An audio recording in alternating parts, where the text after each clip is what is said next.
एक समय था जब 2007 से लेकर 2012 के बीच में मायावती का जुनून और मायावती की रैलियों में माया का जलवा देखा जा सकता था। फिर वो समय आया कि मायावती की पार्टी बहुजन समाज पार्टी की बागडोर बड़े नेताओं के जाने से कमज़ोर होती चली गई। नसीमुद्दीन सिद्दीकी और लालजी वर्मा, बाबू सिंह कुशवाहा सहित न जाने कितने बड़े बड़े नेताओं ने मायावती से किनारा कर लिया।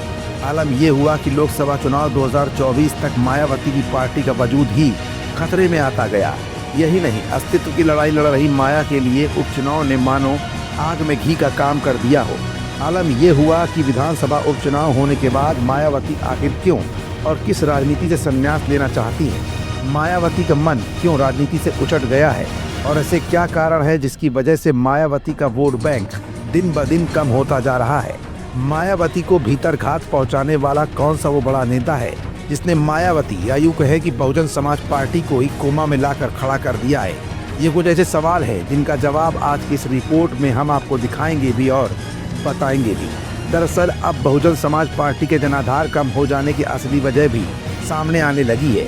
यूपी के उपचुनाव में बसपा को केवल 7% ही वोट मिल पाए हैं। बसपा को चुनाव में मिले 7% वोट बताते हैं कि दलितों का एक बड़ा तबका मायावती से अब दूरी बना चुका है। यानी कि जो मायावती दलितों के लिए एक स्टार बनकर सामने आई थी, उभरी थी, आज खुद उनके यानी मायावती के स्टार खराब हो चुके हैं। यानी कोर वोटर्स में किसी ने सेंधमारी कर ली है।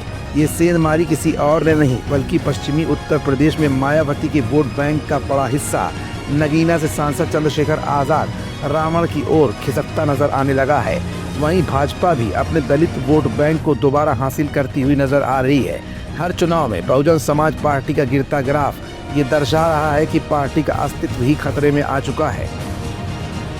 बहुजन समाज पार्टी को उत्तर प्रदेश में 2012 में हुए विधानसभा चुनाव में 25.91% वोट मिले थे और पार्टी ने 80 सीटें जीती थी।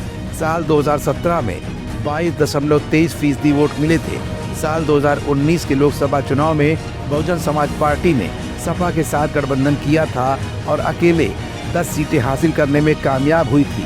साल 2022 में विधानसभा चुनाव में अकेले उतरी बहुजन समाज पार्टी का वोट शेयर घटकर 12.83% चला गया।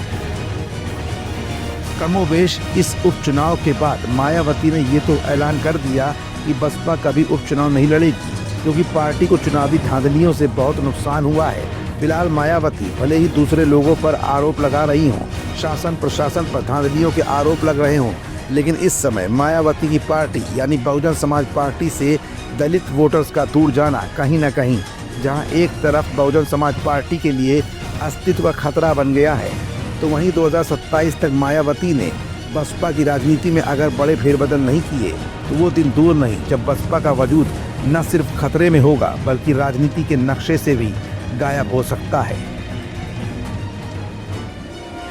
जब तक देश में फर्जी वोटों को डालने से रोकने के लिए देश के चुनाव आयोग द्वारा कोई सख्त कदम नहीं उठाए जाते हैं तो तब तक हमारी पार्टी देश में कोई भी उपचुनाव नहीं लड़ेगी। दलित समाज में से बिकाऊ व स्वार्थी किस्म के लोगों के जरिए अब इन्होंने अनेकों पार्टियां बनवा दी सन 2007 के बाद से, जिनको चलाने व चुनाव लड़ाने आदि पर पूरा धन इन्हीं पार्टियों का लगता है।